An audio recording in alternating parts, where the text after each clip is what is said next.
নবম দশম শ্রেণীর বীজগণিত অধ্যায় 2 সেট ও ফাংশন অনুশীলনী 2.1 সেট সম্পর্কে ধারণা।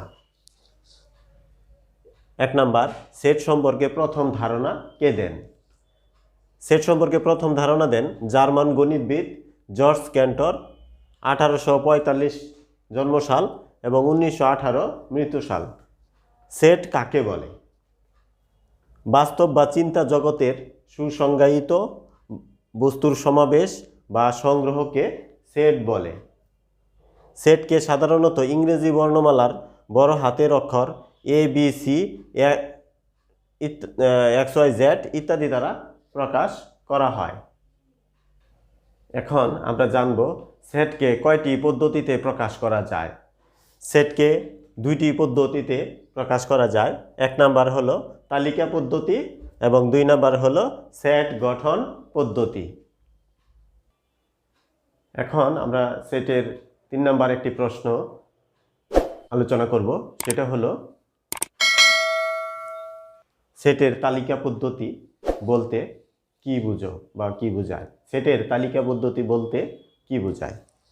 সেটের যে পদ্ধতিতে সেটের সকল উপাদান সুনির্দিষ্টভাবে উল্লেখ করে দ্বিতীয় বন্ধনী এর মধ্যে আবদ্ধ করা হয় এবং একাধিক উপাদান থাকলে কমা ব্যবহার করে উপাদানগুলোকে আলাদা করা হয়, তাকে সেটের তালিকা পদ্ধতি বলে। যেমন এ সেটের দুইটা উপাদান আছে AB, এটাকে আমরা এখানে এ লিখে সেকেন্ড ব্র্যাকেটের ভিতরে AB লিখে দিলাম, তাহলে এটা এ সেটকে কিন্তু তালিকা পদ্ধতিতে লেখা হয়ে গেল। আবার এখানে বি একটি সেট, এর 3টি উপাদান 1 2 3, এই 1 2 3 কে সেকেন্ড ব্র্যাকেটের ভিতরে লিখে বি সমান সেকেন্ড ব্র্যাকেট দিয়ে 1 2 3 লিখে দিলাম, তাহলে এই বি সেটটাকে আমরা তালিকা পদ্ধতিতে প্রকাশ করলাম। এখানে এ এবং বি তালিকা পদ্ধতিতে সেট দুটিকে প্রকাশ করা হয়েছে। এখন সেট সম্পর্কে আরেকটি প্রশ্ন, সেট গঠন পদ্ধতি বলতে কি বুঝো এ সম্পর্কে আমরা এখন জানব। সেট গঠন পদ্ধতি বলতে কি বুঝো? সেটের যে পদ্ধতিতে সেটের সকল উপাদান সুনির্দিষ্টভাবে উল্লেখ না করে উপাদান নির্ধারণের জন্য সাধারণ ধর্মের উল্লেখ থাকে, তাকে সেট গঠন পদ্ধতি বলে। যেমন এখানে এ সেটকে বলা হয়েছে, সেকেন্ড ব্র্যাকেটের ভিতরে লিখছি আমরা x such that, অর্থাৎ এক্সটা এখানে বোঝায় এক্স স্বাভাবিক বিজোড় সংখ্যা, তাহলে স্বাভাবিক যে বিজোড় সংখ্যাটা আছে সেগুলাই কিন্তু এ সেটের উপাদান হবে। এবং বি আরেকটি সেট দেওয়া আছে x belongs to n, এখানে ক্যাপিটাল N দিয়ে স্বাভাবিক সংখ্যা বোঝানো হয়েছে। আর এই স্বাভাবিক সংখ্যাগুলোর মধ্যে যে সংখ্যাগুলো 10 থেকে বড় এবং 11 থেকে ছোট, 10 থেকে বড় 11 থেকে ছোট, এই শর্ত এখানে দেওয়া হয়েছে। তাহলে এই 10 থেকে বড় 11 থেকে ছোট এরকম কিন্তু কোনো স্বাভাবিক সংখ্যা নেই, তাহলে এটা কিন্তু ফাঁকা সেট হয়ে যাবে বি সেটটা। কিন্তু এখানে সেট গঠন পদ্ধতিতে কিন্তু এখানে ধর্মের কথা উল্লেখ করা হয়েছে। তা এখন আমরা উপসেট সম্পর্কে কিছু ধারণা লাভ করব।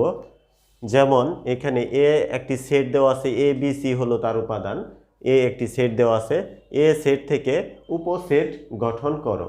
আচ্ছা, তাহলে এখানে আমাদের দেওয়া আছে এ সেটটা হলো এ বি সি, এটা যদি সেট হয় তাহলে এ সেটের উপসেটগুলো হলো, তাহলে এখানে যে এ সেট আছে এই এ সেটের উপাদান থেকে যতগুলো সেট গঠন করা যায় প্রত্যেকেই হবে এ সেটের উপসেট। তাহলে আমরা প্রথমে আমরা জানি যে কোনো সেট নিজেই একটি উপসেট, তাহলে আমরা এখানে এ বি সি সেটটাকে প্রথমে লিখে ফেলবো, কারণ এই যে সেট নিজেই একটা উপসেট হয়ে যায়। এরপরে যদি আমরা এখানে সি উপাদান বাদ দিয়ে দেই তাহলে এ বি উপাদান থাকবে, তাহলে এ বি দিয়ে একটা সেট তৈরি করা যায়, এটা একটা উপসেট হয়ে গেল। এখন যদি বি কে বাদ দেই তাহলে এ সি থাকে, এ সি একটা উপসেট। এখন যদি এ কে বাদ দেই তাহলে বি সি থাকে, তাহলে বি সি সেকেন্ড ব্র্যাকেটের ভিতরে লিখবো, তাহলে বি সি একটা উপসেট। এরপরে যদি আমরা দুইটা করে বাদ দিই একটা করে থাকে, তাহলে একবার এ থাকবে, একবার বি থাকবে, একবার সি থাকবে, তাহলে এ একটা উপসেট, বি একটা উপসেট, সি একটা উপসেট। এরপর আমরা এই 3টা উপাদানই যদি বাদ দিয়ে দেই তাহলে এখানে ফাঁকা সেট থাকবে। তাহলে এখানে একটি সেট থেকে যতগুলো আরও তার উপাদানকে ব্যবহার করে সেট তৈরি করা যায়, সেই প্রত্যেকটি সেটই হবে ওই সেটের উপসেট। তাহলে এখানে এখন সেটের আরেকটি সমস্যা আমরা এখানে আলোচনা করব। এখানে সি সমান 1 2 3 উপাদান দেওয়া আছে এবং ডি সেটটা দেওয়া আছে 1 3 AB। এখানে দুইটা সেট দেওয়া আছে। প্রশ্ন করা হয়েছে যে উপরোক্ত সেট দ্বয়ের সংযোগ সেট নির্ণয় করো। এখন আমরা সংযোগ সেট সম্পর্কে একটা ধারণা অর্জন করব। সংযোগ সেট, এখানে এই সংযোগ সেট বলতে এখানে আমরা যা বুঝি যে এখানে দুইটা সেটের উপাদান দেওয়া আছে, এখানে সি সেটের যে উপাদান আছে, এখানে ডি সেটের যে উপাদান আছে, এই সবগুলো উপাদান একত্রিত করে যদি আমরা সেট গঠন করি তাহলে একটা উপাদানকে কিন্তু দুইবার লেখা যাবে না। এখন দুইটা সেটের মধ্যে কমন উপাদানগুলো একবার লিখতে হবে এবং যেগুলো কমন নেই সেগুলো থাকবে, অর্থাৎ কমন এবং যেগুলো কমন নেই সেগুলো সকল সদস্য দ্বারা যদি আমরা সেট গঠন করি তাহলে এই দুইটা সেটের কিন্তু সংযোগ সেট হয়ে যাবে। তাহলে এখানে দেওয়া আছে সি সমান 1 2 3 এবং ডি সমান দেওয়া আছে 1 3 AB। তাহলে সি ও ডি এর সংযোগ সেট, এখানে সংযোগ সেটটা হলো এই যে এখানে একটা চিহ্ন আছে ইউনিয়ন, সি ইউনিয়ন ডি, এই ইউনিয়নটা হলো এখানে সংযোগ সেটের চিহ্ন। তাহলে আমরা এখানে যদি সি আর ডি এর মাঝখানে এই সংযোগ সেটের চিহ্ন ইউনিয়ন দিয়ে দিই তাহলেই কিন্তু এটা সি আর ডি দ্বারা সংযোগ সেট গঠন হয়ে যাবে। তাহলে সি এর মান লিখলাম 1 2 3 ইউনিয়ন, এখানে সংযোগ সেটের চিহ্নটা দিয়ে দিলাম ইউনিয়ন, এরপরে হলো ডি সেটের মান বসাই দিলাম, ডি সেটের মান হলো 1 3 AB, 1 3 AB বসিয়ে দিলাম। তাহলে এখানে আমরা 1 2 3 1 2 3 লিখে ফেললাম। তাহলে এখানে 1 আর 3 কিন্তু অলরেডি চলে আসছে, এরপরে এখানে এ আছে লিখলাম, বি আছে লিখলাম। তাহলে এই দুইটা সেটের মধ্যে যে উপাদানগুলো কমন আছে সেগুলো লিখেছি, যেগুলো কমন নেই সেগুলো লিখেছি। তাহলে দুইটা সেট থেকে কমন এবং আনকমন সদস্য দ্বারা, অর্থাৎ যা কমন আছে তাও আসবে, যেগুলো কমন নেই সেগুলোও আসবে। তাহলে এই দুইটি সেট থেকে এইভাবে উপাদান নিয়ে যদি আমরা সেট গঠন করে ফেলি তাহলে কিন্তু এই দুইটা সেটের সংযোগ সেট নির্ণয় হয়ে যাবে। তাহলে এইভাবে আমরা সংযোগ সেট গঠন করব। এখন দুইটা সেটের মধ্যে আমরা ইন্টারসেকশন অর্থাৎ ছেদ গঠন করব। এখানে দুইটা সেট সি দেওয়া আছে 1 2 3 এবং ডি দেওয়া আছে 1 3 AB। এই যে দুইটা সেটের উপাদান, এই দুইটা সেটের মধ্যে কিন্তু কিছু কমন উপাদান আছে। এই কমন উপাদানগুলো নিয়ে যদি আমরা একটা সেট গঠন করে ফেলি তাহলে কিন্তু এই সি সেট এবং ডি সেটের ছেদ সেট অর্থাৎ ইন্টারসেকশন সেট গঠন হয়ে যাবে। তাহলে এখানে দেওয়া আছে সি সমান 1 2 3 এবং ডি সমান হলো 1 3 AB। তাহলে সি ও ডি এর ছেদ সেটের চিহ্নটা কিন্তু আগে যে ইউনিয়ন চিহ্নটা দিয়েছিলাম তার উল্টাটা কিন্তু এখানে আছে।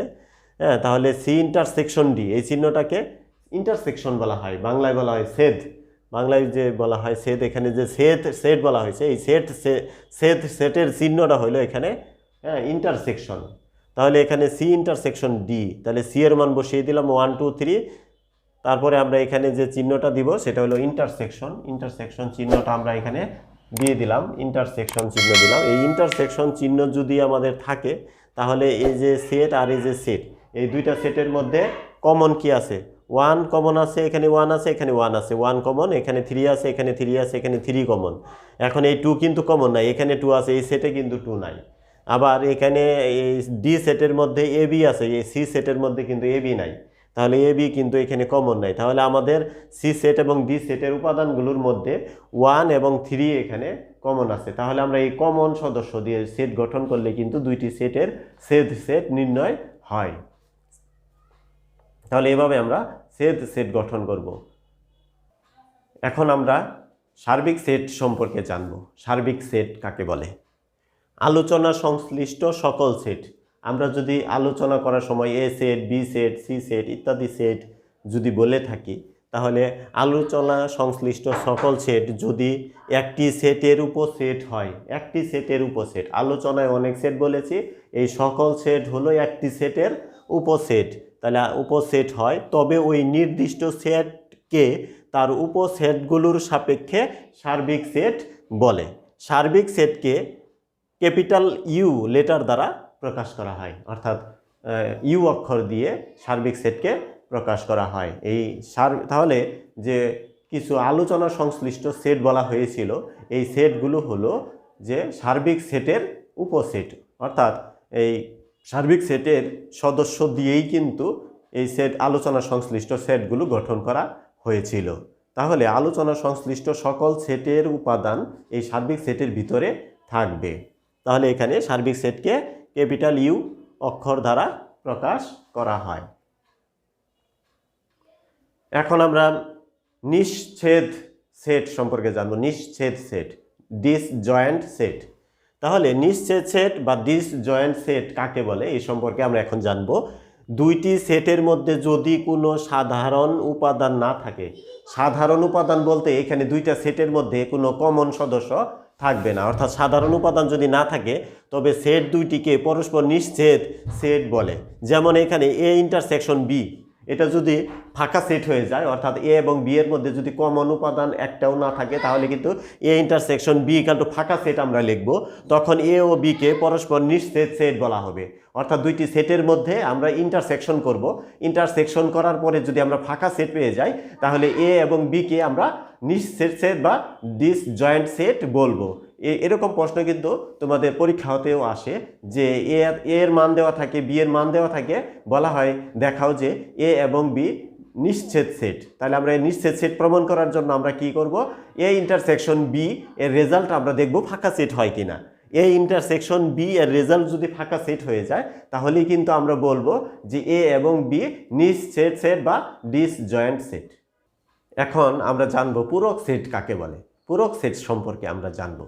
পূরক সেট কি? তাহলে ইউ সার্বিক সেট, আমরা ইউকে সার্বিক সেট আমরা জেনে গেছি, এবং এ সেটটি ইউ এর উপসেট, অর্থাৎ সার্বিক সেটের একটা উপসেট হলো এখানে এ। এ সেটের বহির্ভূত সকল উপাদান নিয়ে গঠিত সেটকে, এ সেটের বহির্ভূত সকল উপাদান, এ সেটের বহির্ভূত সকল উপাদান নিয়ে গঠিত সেটকে এ সেটের পূরক সেট বলে। এখানে এ সেটের বহির্ভূত বলতে বোঝানো হয়েছে যে এখন ইউ যে আমাদের সার্বিক সেট আছে, এই সার্বিক সেটের যতগুলো উপাদান আছে সেখান থেকে আমরা এ সেটের উপাদানগুলো বাদ দিয়ে সার্বিক সেটের বাকি উপাদান নিয়ে সেট গঠন করব।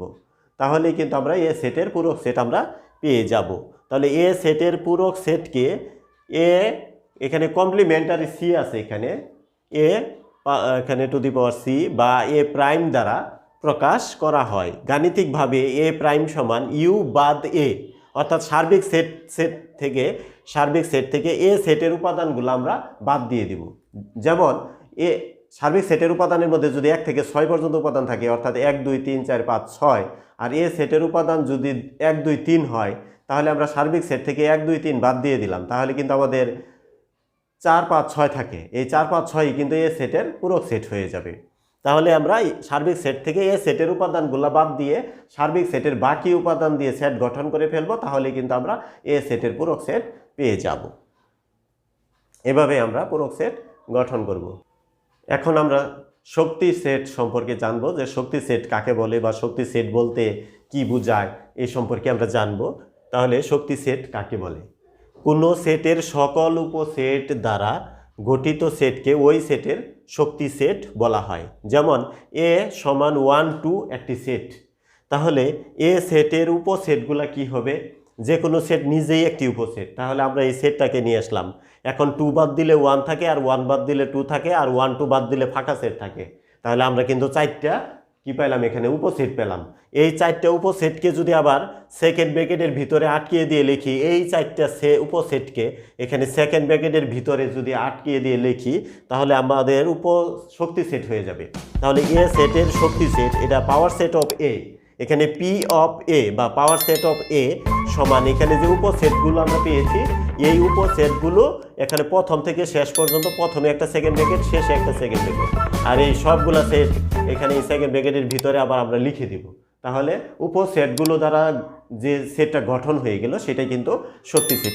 এখন আমরা ক্রমজোড় সম্পর্কে জানবো। ক্রমজোড় বলতে কি বোঝায়? ক্রমজোড় বলতে কি বোঝো? একজোড়া উপাদানের মধ্যে কোনটি প্রথম অবস্থানে আর কোনটি দ্বিতীয় অবস্থানে থাকবে তা নির্দিষ্ট করে জোড়া আকারে প্রকাশকে ক্রমজোড় বলা হয়। এক জোড় ক্রমজোড়ের উপাদানকে প্রথম বন্ধনীর ভিতরে লিখতে হয়। ক্রমজোড়ের উপাদানকে প্রথম বন্ধনীর ভিতরে লিখতে হয়। যেমন এক্স ওয়াই আমরা এই উপাদানকে কিন্তু প্রথম বন্ধনীর ভিতরে লিখেছি, এ বি আমরা প্রথম বন্ধনীর ভিতরে লিখেছি, তাহলে এখানে কিন্তু দুইটা ক্রমজোড় লিখেছি। এই দুইটা ক্রমজোড় যদি সমান হয়ে যায়, এক্স ওয়াই সমান এ বি যদি দুইটা ক্রমজোড় সমান হয়, তাহলে এই ক্রমজোড়ের প্রথম উপাদান আর এই ক্রমজোড়ের প্রথম উপাদান সমান হয়ে যাবে, অর্থাৎ এক্স সমান এ, এবং এই ক্রমজোড়ের দ্বিতীয় উপাদান এবং এই ক্রমজোড়ের দ্বিতীয় উপাদান সমান হয়ে যাবে, অর্থাৎ ওয়াই সমান বি হবে। দুইটি ক্রমজোড়। এখন আমরা কার্তেশীয় গুণ বা দুইটি সেটের কার্তেশীয় গুণ আমরা বোঝার চেষ্টা করব। এখানে এ একটি সেট আছে যার উপাদান হলো এক্স ওয়াই, বি একটি সেট আছে যার উপাদান হলো এ বি। তাহলে সেট দ্বয়ের কার্তেশীয় গুণ লিখো। এখন এই দুইটা সেটের আমরা কার্তেশীয় গুণ আমরা লিখব। তাহলে দেওয়া আছে এ সেট সমান এক্স ওয়াই এবং বি সেট সমান হলো এ বি। তাহলে এ ও বি সেটের কার্তেশীয় গুণ হলো এ গুণ বি। এখন এ গুণ বি আমরা এখানে গুণ চিহ্ন দিয়েছি, তাহলে এ সেটের উপাদান এক্স ওয়াই বসিয়ে দিলাম এবং বি সেটের উপাদান এ বি বসিয়ে দিলাম। তাহলে এখন আমরা গুণটা কিভাবে করবে, আমরা গুণটা তাহলে কিভাবে করব, তাহলে এক্স এর সাথে যদি আমরা এ গুণ করি, তাহলে এক্স আর এ এখানে কমা ব্যবহার করে ক্রমজোড়ের মতো করে লিখব। আবার এক্স দিয়ে যদি বি কে গুণ করি, তাহলে এক্স আর বি আমরা কমা ব্যবহার করে ক্রমজোড়ের মতো লিখব প্রথম ব্র্যাকেট ব্যবহার করে। এরপর ওয়াই দিয়ে যদি এ কে গুণ করি, তাহলে ওয়াই এ, এই ওয়াই এ আমরা ক্রমজোড়ের মতো প্রথম ব্র্যাকেট দিয়ে লিখব, কমা ব্যবহার করব। এবং ওয়াই দিয়ে যদি বি কে গুণ করি, তাহলে ওয়াই বি কমা ব্যবহার করে প্রথম ব্র্যাকেটের মধ্যে লিখব। তাহলে প্রথমে আমরা এক্স দিয়ে এ আর বি কে গুণ করেছি, এক্স এ এক্স বি হয়েছে, আর ওয়াই দিয়ে আমরা এ বি কে গুণ করে ওয়াই এ ওয়াই বি হয়েছে। তাহলে এখানে প্রত্যেকটা গুণ কিন্তু একটা প্রথম ব্র্যাকেটের মধ্যে আমরা লিখেছি এবং কমা ব্যবহার করেছি। এভাবে যদি আমরা গুণ করি, তাহলে এই গুণকে কার্তেশীয় গুণ বলা হয়। এটা হলো সেটের গুণ।